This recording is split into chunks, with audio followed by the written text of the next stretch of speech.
La experiencia más horrible que he vivido fue cuando tuve que atravesar la selva del Darién.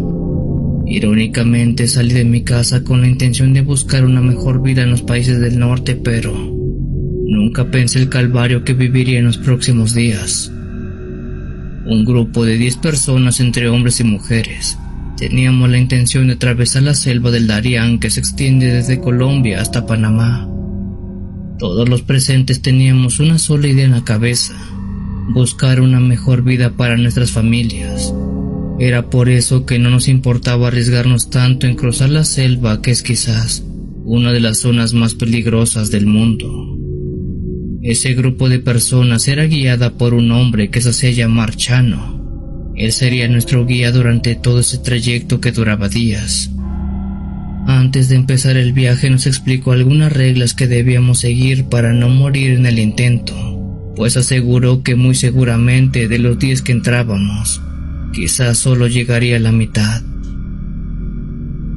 Chano dijo que caminaríamos cuando hubiera luz de día y que dormiríamos en las noches.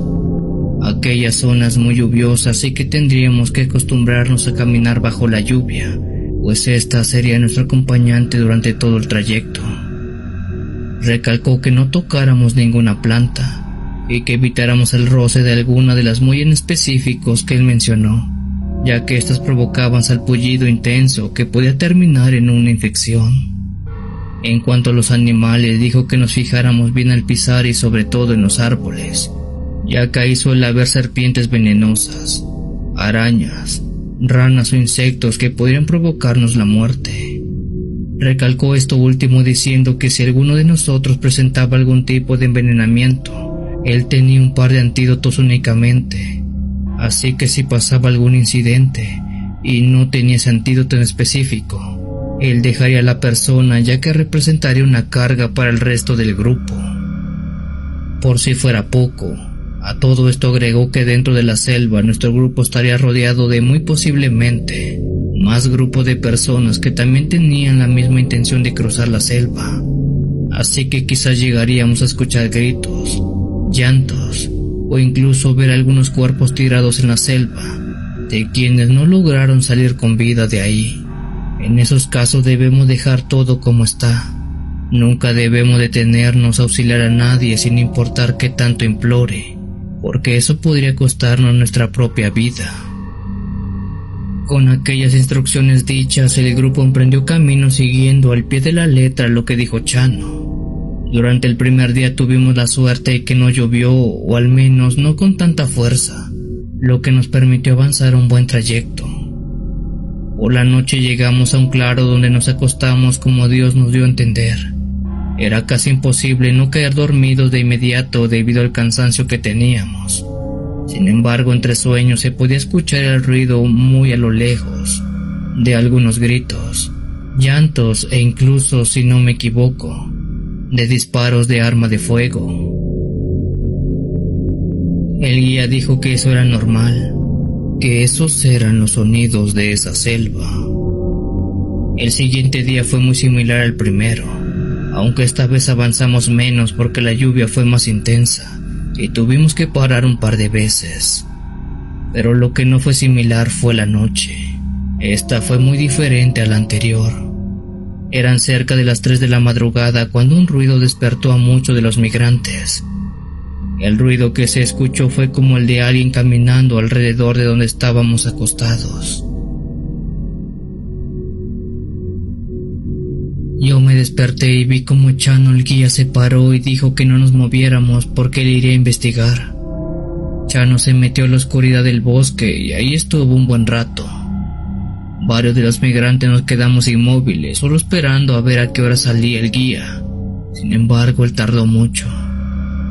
No puedo asegurarlo, pero cerca de 30 o 40 minutos pasaron y no se veía nada del guía. Empezamos a preocuparnos hasta que unas ramas se movieron y por fin pudimos ver a Chano salir entre el bosque.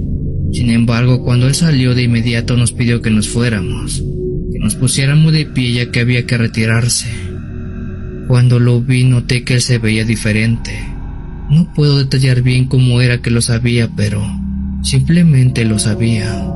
Había algo en él que generaba cierto miedo de solo estar a su lado. Quizás vio algo peligroso y por eso nos pidió que nos moviéramos, dijo un migrante. Cansados, con poco tiempo de haber dormido, nos pusimos de pie y avanzamos como podíamos en medio de la oscuridad de la selva. Chano caminó hacia adelante, sin embargo, lejos de darnos indicaciones como lo estaba haciendo antes. No dijo nada, él solo caminaba. Pero a diferencia de antes, parecía que Chano nos llevaba por un camino diferente, uno que atravesaba la selva virgen porque no había senderos, caminos o veredas marcadas. En esta ocasión atravesábamos solamente selva abierta. Le preguntamos a Chano si estábamos por el camino correcto, pero él no dijo nada. De hecho, nos ignoró todo el camino. De ese modo caminamos por más de una hora en medio de la selva virgen y de la oscuridad del bosque. De pronto Chano se paró, se puso de rodillas en el suelo, dijo algunas palabras y, sin decirnos nada a nosotros, se echó a correr. No estoy seguro cómo fue posible, pero en el momento en que él se echó a correr puedo jurar que vi que parecía estaba flotando a unos centímetros arriba del suelo. Nosotros tratamos de seguirle el paso, pero en un abrir y cerrar de ojos, el